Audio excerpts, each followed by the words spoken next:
Hello friends, good morning. നമ്മുടെ Kerala TV സീരിയലിലേക്ക് എല്ലാവർക്കും സ്വാഗതം. അനന്തപുരിയിൽ എല്ലാവരും പോയതൊക്കത്തിന് അച്ഛനെ സോപ്പിടാനായിട്ട് കയറി ചെന്ന നമ്മുടെ ജലജമോള് പോയി പണി നോക്കാനായിട്ട് മുത്തച്ഛൻ പറയുകയും ചെയ്തു. അച്ഛൻ എന്തെങ്കിലും ആവശ്യമുണ്ടെങ്കിൽ പറഞ്ഞേക്കണേ എന്ന് പറയുമ്പോൾ വേണം, കുറച്ച് മനസമാധാനം വേണം, അത് തരാൻ പറ്റുമോ നിന്നെ കൊണ്ടെന്ന് ചോദിക്കുമ്പോൾ ഓ കിഴവൻ എന്നും പറഞ്ഞിരിക്കുക ജലജ. അതിന് ഇത്തരം സംസാരങ്ങളുമായിട്ട് എൻ്റെ മുന്നിൽ വരാതിരിക്കാൻ പറഞ്ഞു. അല്ല, അച്ഛൻ എന്നെ തല്ലണമെങ്കിൽ തല്ലിക്കോ, എന്നാൽ അച്ഛൻ്റെ കാര്യം ഓർക്കുമ്പോൾ എനിക്ക് വല്ലാത്ത സങ്കടമുണ്ട് അച്ഛാന്നും പറഞ്ഞു ഭയങ്കര ഡയലോഗ്. അച്ഛൻ ഈ വീട് വിട്ടു പോകാൻ ആദർശനോട് പറഞ്ഞില്ലല്ലോ, എന്നിട്ടും അവൻ്റെ ഇഷ്ടപ്രകാരമല്ലേ അങ്ങോട്ട് പോയത്.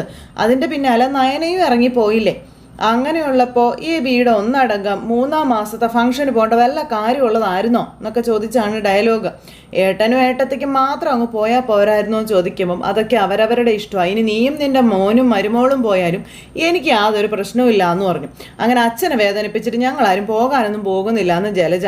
അപ്പം നീയൊക്കെ പോകുന്നത് എനിക്ക് വേദനയാണെന്ന് ആരാ പറഞ്ഞത്, ഭയങ്കര ആശ്വാസമാണെന്ന് മുത്തശ്ശൻ പറയാം. പിന്നെ എന്നെ ദേഷ്യം പിടിപ്പിക്കാൻ നോക്കാതെ നീ നിൻ്റെ പാട് നോക്കി പോകാൻ നോക്കാനും ജലജയോട് പറയണു. പിന്നെ ഈ വീട്ടിലുള്ള ഓരോരുത്തരെയും എനിക്കറിയാം, ആരൊക്കെ എന്താണെന്നും എല്ലാവരുടെ മനസ്സും എനിക്ക് നന്നായിട്ട് അറിയാം. അതുകൊണ്ട് നീ എനിക്ക് ഓരോന്ന് പറഞ്ഞു മനസ്സിലാക്കി തരേണ്ട കാര്യമില്ല. പറഞ്ഞത് മനസ്സിലായോ എന്ന് ചോദിച്ചു. ശരി അച്ഛാന്ന് പറഞ്ഞ് ജലജ അവിടെ നിന്ന് പോയി. പോകുന്നതിന് മുമ്പ് അതെ അച്ഛനെ ഞാൻ കുറച്ച് മോരെടുത്ത് തരട്ടെ എന്ന് ചോദിച്ചു. ഇന്ന് മോരെടുത്ത് എൻ്റെ തലയിൽ കൂടി ഒഴിക്കുക. ഞാൻ മോരെടുക്കട്ടെ എന്നല്ലേ ചോദിച്ചുള്ളൂ, എന്തെങ്കിലും വേണമെങ്കിൽ ഞാൻ പറഞ്ഞോളാം, അറിയിക്കാം. ശരി എന്നും പറഞ്ഞ് ജലജി അവിടെ നിന്ന് പോയി. മുത്തശ്ശൻ ഇങ്ങനെ ഫോണിൽ നോക്കിക്കൊണ്ടിരിക്കും കേട്ടോ, മുത്തശ്ശി വിളിക്കുന്നത്. അപ്പോൾ നയനയുടെ വീട്ടിൽ ചെന്നു മുത്തശ്ശി ഫോണൊക്കെ എടുത്ത് ഇങ്ങനെ നോക്കുന്നു. എന്നിട്ട് ഇങ്ങനെ നമ്മുടെ മുത്തശ്ശൻ ഇങ്ങനെ ഓരോന്ന് മെസ്സേജൊക്കെ അയച്ചുകൊണ്ടിരിക്കുക. അപ്പോൾ ഇത്രയും നേരമായിട്ട് ചടങ്ങൊന്നും തുടങ്ങിയില്ലേ, വീഡിയോ കോള് മറക്കല്ലേ എന്നും പറഞ്ഞ് മുത്തശ്ശൻ തിരിച്ചും മെസ്സേജ് അയക്കുന്നു.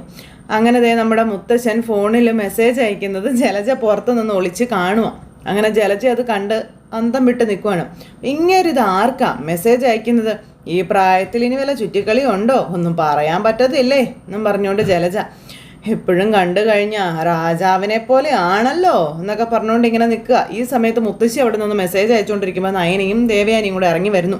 നയനെ കാട്ടിക്കൊടുക്കുക. ദേ മുത്തശ്ശി മൊബൈലിൽ കളിക്കുന്നുണ്ടോ എന്നും പറഞ്ഞ്. അന്നേരം അതേ എന്നു മുതലാ മുത്തശ്ശി ഈ ശീലങ്ങളൊക്കെ തുടങ്ങിയെന്ന് ചോദിക്കുമ്പോൾ ആർക്കോ മെസ്സേജ് അയക്കുന്നത് ഞാനും കണ്ടല്ലോ എന്ന് ദേവയാനി. അയ്യോ ഒന്നും പറയണ്ട എൻ്റെ ദേവയാനി, എൻ്റെ അനീത്തിയുടെ മോനെ ചടങ്ങ് തുടങ്ങിയോന്ന് ചോദിച്ചു മെസ്സേജ് അയച്ചുകൊണ്ടിരിക്കുകയാണെന്നും അവന് ഫംഗ്ഷൻ നടക്കുന്ന സമയത്ത് അതൊക്കെ കാണണമെന്നാണ് പറയുന്നതെന്നൊക്കെ മുത്തശ്ശി എന്നും പറഞ്ഞുകൊണ്ട് നയനയും ദേവയാനിയും തലയാട്ടി നിൽക്കുവാണ്. പിന്നെ അവിടെ ചടങ്ങുകളും കാര്യങ്ങളൊക്കെ ആരംഭിച്ചു. കനക എല്ലാം ചെയ്യുവാണ്, വിളക്കൊക്കെ കൊളുത്തി. അതുപോലെ നന്ദുവും. അപ്പോൾ നന്ദു ആണെന്നുണ്ടെങ്കിൽ അനിയെ മൈൻഡ് പോലും ചെയ്യുന്നില്ല. അനിയാണെങ്കിൽ നന്ദുവിനെ ചുറ്റിപ്പറ്റി ഇങ്ങനെ നടക്കുക. നന്ദു ആ ഭാഗത്തേക്ക് പോലും നോക്കുന്നില്ല കേട്ടോ. എനിക്ക് ഭയങ്കര വിഷമവും ഭയങ്കര നിരാശയൊക്കെ ആയി. അപ്പോൾ എന്താ സംഭവിച്ചതെന്ന് ഇവളോടൊന്ന് പറയണമല്ലോ എന്നിങ്ങനെ നമ്മുടെ അനി മനസ്സിൽ പറയാം. നന്ദു എന്നിട്ട് മൈൻഡൊന്നും ചെയ്യാതെ ഇങ്ങനെ നിൽക്കുവാണ്. ആ സമയത്ത് പതുക്കെ അവന്തിക വന്ന് അനിയുടെ തോളത്ത് കൈവച്ചു. അനി തിരിഞ്ഞു നോക്കിയപ്പോൾ ദേ അവന്തിക. എന്താ ആലോചിച്ചുകൊണ്ട് ഇവിടെ നിൽക്കുന്നേ എന്ന് ചോദിക്കുമ്പോൾ ഒന്നുമില്ല. അപ്പോൾ ഇതൊക്കെ നന്ദു ശ്രദ്ധിക്കുന്നുണ്ടേ. അല്ല, ഞാൻ ഈ ഒരുക്കങ്ങളൊക്കെ നോക്കുകയായിരുന്നു എന്ന് അനി അന്നേരം പറഞ്ഞു. നമ്മുടെ കുടുംബത്തിലേ ഉള്ളൂ ഇങ്ങനെ മാസം തോറുമുള്ള ചടങ്ങുകളും കാര്യങ്ങളൊക്കെ. ഇതിപ്പോൾ 3-ാം മാസം, ഇനിയിപ്പോൾ 5-ാം മാസമുണ്ട്, അത് കഴിയുമ്പോൾ 7-ാം മാസമുണ്ട്.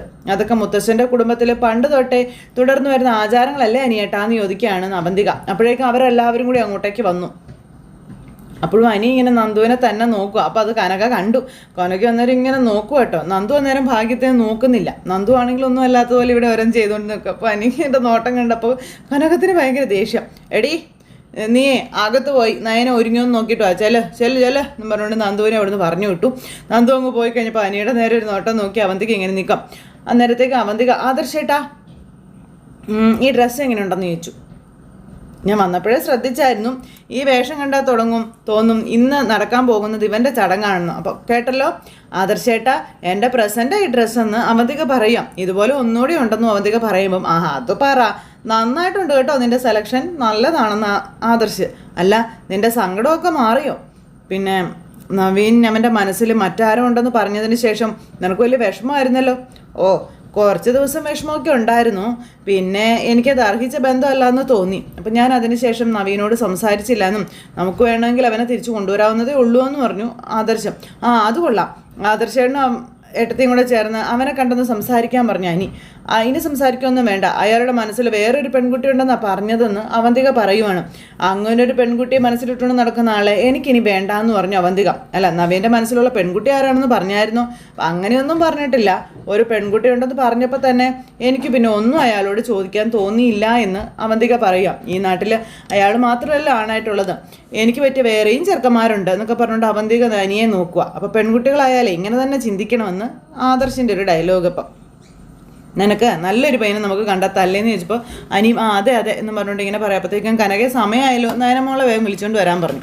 അപ്പോഴേക്കും നമ്മുടെ മുത്തശ്ശി ഫോണും എടുത്തുകൊണ്ട് അതിൽ വരിക. അപ്പം അമ്മ നയനമോൾ ഒരുങ്ങിക്കഴിഞ്ഞായിരുന്നോ എന്ന് മുത്തശ്ശിയോട് ചോദിക്കുകയാണ് കനക. അപ്പോൾ അമ്മായിമ്മ മരുമോളെ ഒരുക്കിക്കൊണ്ടിരിക്കും, ഇപ്പോൾ വരുമെന്ന് പറഞ്ഞു. അപ്പോൾ മുത്തശ്ശി ഫോൺ എടുത്ത് പുറത്തേക്ക് പോയി. പല മുത്തശ്ശി എവിടേക്ക് പോകാമെന്ന് ചോദിച്ചു ആദർശ്. ഇപ്പോൾ വരുമോ മോനെ എന്നും പറഞ്ഞുകൊണ്ട് മുത്തശ്ശി പുറത്തേക്ക് അങ്ങ് ഇറങ്ങിപ്പോയി. മുത്തശ്ശി അങ്ങ് ഇറങ്ങിപ്പോയി കഴിഞ്ഞപ്പോഴത്തേക്ക് അനി ഇങ്ങനെ നോക്കുക. അവന്തിക്ക് അന്നേരം അനിയുടെ മുഖത്തൊന്നും കണ്ണെടുക്കുന്നില്ല, ഇങ്ങനെ അനിയെ തന്നെ നോക്കിക്കൊണ്ട് ഇങ്ങനെ നിൽക്കുക കേട്ടോ. ഇതിന് ശേഷം പിന്നെ മുത്തശ്ശൻ മുറിയിലൂടെ വെകിളി പിടിച്ചിങ്ങനെ അങ്ങോട്ടും ഇങ്ങോട്ടും നടക്കും. ഇതുവരെ കോളൊന്നും വന്നില്ല. അപ്പോൾ പെട്ടെന്ന് പോയിട്ട് വന്ന് ഫോൺ അങ്ങ് എടുത്തു നോക്കുന്നു. എൻ്റെ ദൈവമേ, ഇതന്നെ കോള് വരാത്തെ എന്നുള്ള ആകെ ഒരു പരവേശത്തിലിരിക്കുമ്പോഴത്തേക്കും കോള് വന്നു. ആ സമയത്ത് മുത്തശ്ശി വിളിച്ചപ്പോൾ അതെ ടെൻഷൻ അടിക്കണ്ട കേട്ടോ, മോളെത്തിയിട്ടില്ല, ഇവിടെ പരിപാടിയൊന്നും തുടങ്ങിയിട്ടില്ല, വേണമെങ്കിൽ ഇവിടുത്തെ ഒരുക്കങ്ങളൊക്കെ വേണമെങ്കിൽ കാണിച്ചു തരാമെന്ന് പറഞ്ഞു. അപ്പോൾ ഈ ഒരുക്കങ്ങളല്ല എനിക്ക് കാണേണ്ടത്, ഞാൻ മോൾക്ക് വേണ്ടി വാങ്ങിച്ച നെക്ലേസ് ഇട്ട് മോൾ ഇരിക്കുന്നത് എനിക്ക് കാണണമെന്ന് മുത്തശ്ശൻ പറയുമ്പം ഞാൻ വെറുതെ ഒന്ന് ടെസ്റ്റ് ചെയ്യാൻ വേണ്ടി വിളിച്ചതാ. സമയത്ത് വീഡിയോ കോളിലേക്ക് വന്നില്ലെങ്കിൽ എനിക്ക് പിന്നെ അങ്ങോട്ട് വരാൻ പറ്റത്തില്ലല്ലോ എന്ന് മുത്തശ്ശനോട് പറയുന്നു. പിന്നെ താൻ ഇങ്ങോട്ട് വരണ്ട, അവിടെ തന്നെ താനങ്ങ് താമസിച്ചാൽ മതിയെന്ന് മുത്തശ്ശൻ. എനിക്ക് താമസിക്കാൻ സന്തോഷമുള്ളൂ കേട്ടോ എന്ന് മുത്തശ്ശി. എന്നാ പിന്നെ അങ്ങ് താമസിച്ചോ, എന്നാ കുഴപ്പം പറഞ്ഞു മുത്തശ്ശൻ. അവിടെ ചടങ്ങ് നടക്കുന്ന സമയത്ത് വിളിക്കുമ്പോൾ ഒന്നും സംസാരിക്കരുത് കേട്ടോ, അതിനെ ഇദ്ദേഹം സംസാരിക്കാതിരുന്നാൽ മതിയെന്ന് മുത്തശ്ശി അന്നേരം പറഞ്ഞു. അതുപോലെ അവിടെ ആരെങ്കിലും ശ്രദ്ധിക്കുന്നുണ്ടോ എന്ന് നോക്കിക്കൊള്ളണം. അപ്പോൾ അതൊക്കെ ഞാൻ ഏറ്റു എന്ന് മുത്തശ്ശിയോട് പറഞ്ഞു. ശരി ഓക്കെ പറഞ്ഞു ഫോണും കട്ട് ചെയ്തു. അത് കഴിഞ്ഞപ്പോഴത്തേക്ക് നമ്മുടെ മുത്തശ്ശന് ഒരുപാട് സന്തോഷമായി. അപ്പോൾ അമ്മ അകത്തേക്ക് കയറി വന്നപ്പോൾ കനക ചോദിച്ചു എന്തെങ്കിലുമൊക്കെ കുറവൊക്കെ ഉണ്ടോ അമ്മേ ഒരുക്കങ്ങളിലെന്ന് ചോദിക്കുമ്പോൾ ഒരുക്കിയതല്ല കനകയല്ലേ, പിന്നെ അതിലെന്തെങ്കിലും കുറവ് വരുമോ? അപ്പോൾ എന്നാലും ഞങ്ങൾക്ക് പലഹാരങ്ങളൊക്കെ കൊടുത്തു കഴിഞ്ഞാലേ പിന്നെ 7-ാം മാസത്തിലേ ചടങ്ങുള്ളൂ, ഇതൊന്നും പതിവുള്ളതല്ലേ. അപ്പോൾ ആദർശ മോളെയും കൊണ്ട് ഇങ്ങോട്ട് മാറിയത് കൊണ്ടാണ്, അല്ലെങ്കിൽ മാസം തോറും ഓരോ പൂജയും ചടങ്ങും വീട്ടിൽ നടത്തിയേനെന്ന് മുത്തശ്ശി ഇവരോട് പറഞ്ഞു. അപ്പോൾ എന്താ സാറ് വരാതിരുന്നതെന്ന് ഗോവിന്ദേട്ടൻ ചോദിച്ചു. ഇനി അതേപ്പറ്റി ഒന്നും സംസാരിക്കണ്ട, അദ്ദേഹത്തിന് നയനമോളോട് ഒരു ദേഷ്യവുമില്ല, മുത്തശ്ശനും കൊച്ചുമോനും തമ്മിലാ ചെറിയ സൗന്ദര്യപ്പണക്കവും കാര്യങ്ങളൊക്കെ ഉള്ളതെന്ന കാര്യം പറയുക അമ്മ. അപ്പോൾ മുത്തശ്ശി അതൊക്കെ ഉടനെ മാറുമെന്ന് പറഞ്ഞു ആദർശ്. വിഷു വന്നു കഴിഞ്ഞു, ഇനി ഓണത്തിന് മുൻപ് ഞങ്ങളെ കൊച്ചിനെയും കൊണ്ട് അങ്ങ് വന്നേക്കണമെന്ന് മുത്തശ്ശി പറയാം. സാധാരണ കൊച്ചുകുട്ടികൾ വീട്ടിൽ നിന്ന് മാറുമ്പോഴാണ് വീട് ഉറങ്ങിയതുപോലെ ആകുന്നത്. അവിടെ ഇപ്പം നയനമോളില്ലാത്തത് കൊണ്ട് ആരുടെ മുഖത്തും ഒരു സന്തോഷമൊന്നുമില്ല, നിന്റെ മുത്തശ്ശൻ്റെ മുഖത്ത് പോലും അതില്ല എന്ന കാര്യവും പറയുവാണ്. അപ്പോഴും നമ്മുടെ മുത്തശ്ശൻ അവൾ എൻ്റെ കൂടെ വന്നതിൽ വിഷമിച്ചാണോ ഇരിക്കുന്നതെന്ന് ചോദിച്ചപ്പം അത് പിന്നെ നിൻ്റെ പിന്നാലെ വന്നതിന് ശേഷം വിഷമമുണ്ടോയെന്ന് എനിക്കറിയില്ല എന്ന കാര്യം പറയുന്നു. പിന്നെ നിനക്കൊപ്പം താമസിക്കണമെന്നും പറഞ്ഞ് അന്ന് മോള് പടിയിറങ്ങിപ്പോയപ്പോൾ നേരിയ സങ്കടം ഉള്ളതുപോലെ എനിക്ക് തോന്നിയെന്ന് മുത്തശ്ശി പറയുന്നു. അപ്പോൾ പറഞ്ഞു നിൽക്കാം. അപ്പോൾ അദ്ദേഹത്തിൻ്റെ മനസ്സിൽ സ്നേഹം കാണാതിരിക്കും ആദർശേ എന്ന് ഗോവിന്ദേട്ടൻ പറഞ്ഞപ്പോൾ എനിക്കങ്ങനെ തോന്നണില്ല എന്ന് പറഞ്ഞു ജയൻ. ഇതുവരെ കാണാത്ത ഒരച്ഛനെയാണ് ഞാനിപ്പോൾ കാണുന്നതെന്ന് ജയൻ ഇങ്ങനെ പറയുക കേട്ടോ. പിന്നെ ഞാൻ കരുതിയത് ആദർശ് കുറച്ച് ദിവസം മാറി നിൽക്കുമ്പോൾ അച്ഛൻ തന്നെ വന്ന് നിങ്ങളെ വിളിക്കുമെന്നുള്ളതായിരുന്നു എന്ന കാര്യവും പറഞ്ഞ് ഇവിടെ അതിനുള്ളൊരു സൂചന പോലും അച്ഛൻ തന്നിട്ടില്ല എന്ന കാര്യവും ജയൻ ഇങ്ങനെ പറഞ്ഞു. മുത്തശ്ശിയായിരുന്നു ആ വാശിയൊക്കെ മാറ്റിയെടുക്കേണ്ടതെന്ന് അനി പറഞ്ഞപ്പോൾ ഞാൻ മാറ്റിയെടുക്കാൻ ശ്രമിക്കുന്നതൊക്കെ നീ കാണുന്നതല്ലേ എന്ന് ചോദിച്ചു. വയസ്സായി കഴിഞ്ഞാൽ പിന്നെ കൊച്ചു പിള്ളേരുടെ ബുദ്ധിയാണെന്നാണ് പറയുന്നത്. അപ്പം പിന്നെ പിടിവാശിയൊക്കെ ഇച്ചിരി കൂടും. എന്നിട്ട് മുത്തശ്ശിക്കില്ലല്ലോ പിടിവാശി എന്ന് അവന്തിക.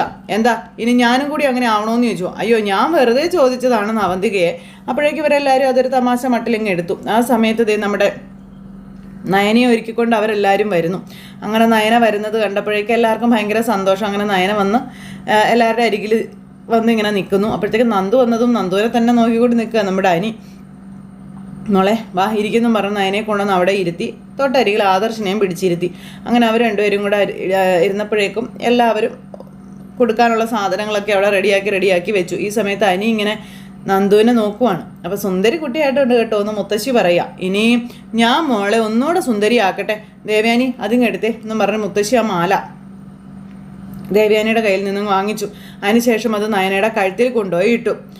ദേ എന്തിനാ മുത്തശ്ശി ഇപ്പോൾ ഇതൊക്കെ ഇടുന്നേ എന്നിങ്ങനെ ദേ മുത്തശ്ശിയോട് യാദർശം ചോദിക്കുക. എപ്പോഴും ഇതിടണമെന്നൊന്നും ആരും പറയുന്നൊന്നും ഇല്ലല്ലോ എന്നും പറഞ്ഞ് മുത്തശ്ശി. പിന്നെ എന്നത്തെ ദിവസം മോൾക്ക് എന്തിട്ട് കൊടുത്താലും അതെനിക്ക് മതിയാവില്ല എന്ന് മുത്തശ്ശി പറയാം.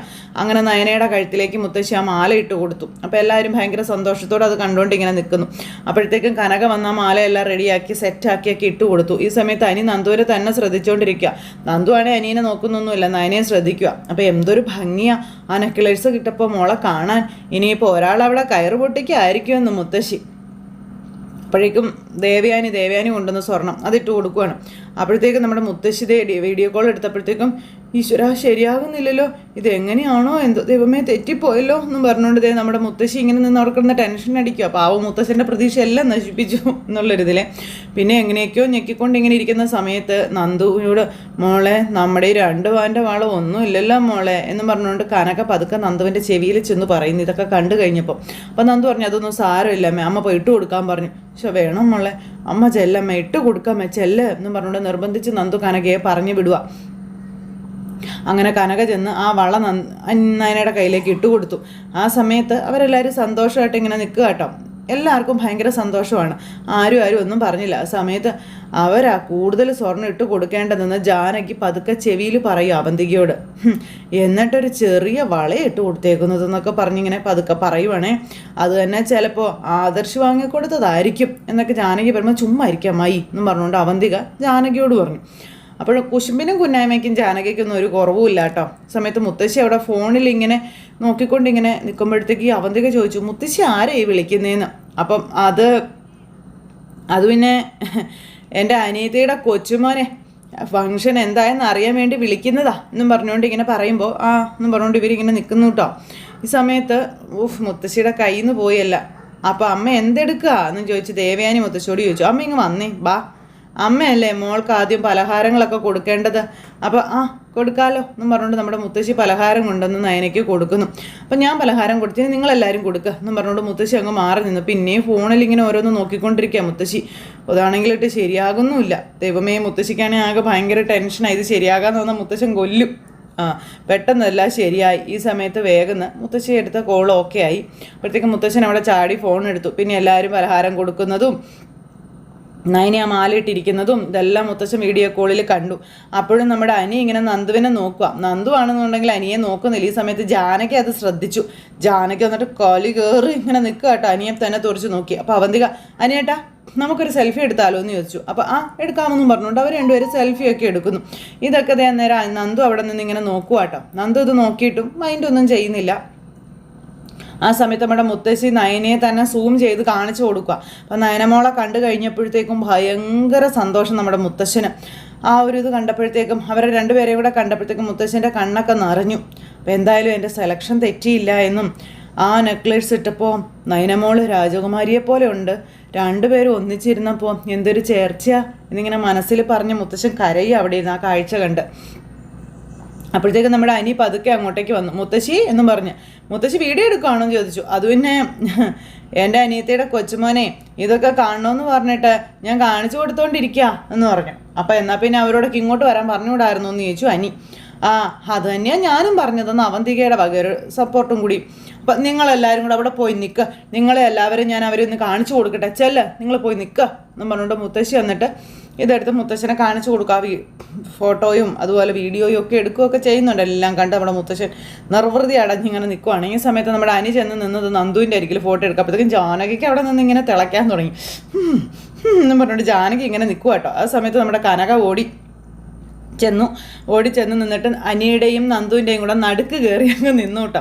ഒരൊറ്റ തള്ളും തള്ളി വെച്ച് അനിയെ ഇപ്പുറത്തേക്ക് ഇങ്ങ് മാറ്റി നിർത്തി. അപ്പോൾ നീ എന്തുവാടെ ഇടയ്ക്കിടയ്ക്ക് അവളെ നോക്കുന്നത് എന്താടാന്ന് ചോദിച്ചു ജാനകി അനിയോട് എന്ന്. ആര് നീ വന്നത് ചടങ്ങ് കാണാനാണോ അത് അവളെ കാണാനാണോടാന്ന് ചോദിക്കുമ്പോൾ അമ്മ ചുമ്മാ സീനുണ്ടാക്കരുത് കേട്ടോ എന്ന് അനി ജാനകിയോട് പറഞ്ഞു. അതും പറഞ്ഞ് ഇങ്ങനെ അനി അവിടെ നിന്ന് അങ്ങ് പോയി. ജാനകിക്ക് അന്നേരം ദേഷ്യം, കനക അന്നേരം എന്ന് പറഞ്ഞുകൊണ്ട് ഇങ്ങനെ നിൽക്കുക. ഒരു രീതിയിലും അവരെ രണ്ടുപേരും അടുത്ത് നിൽക്കാനോ അങ്ങോട്ടും ഇങ്ങോട്ടും നോക്കാൻ പോലും സമ്മതിക്കത്തില്ല നമ്മുടെ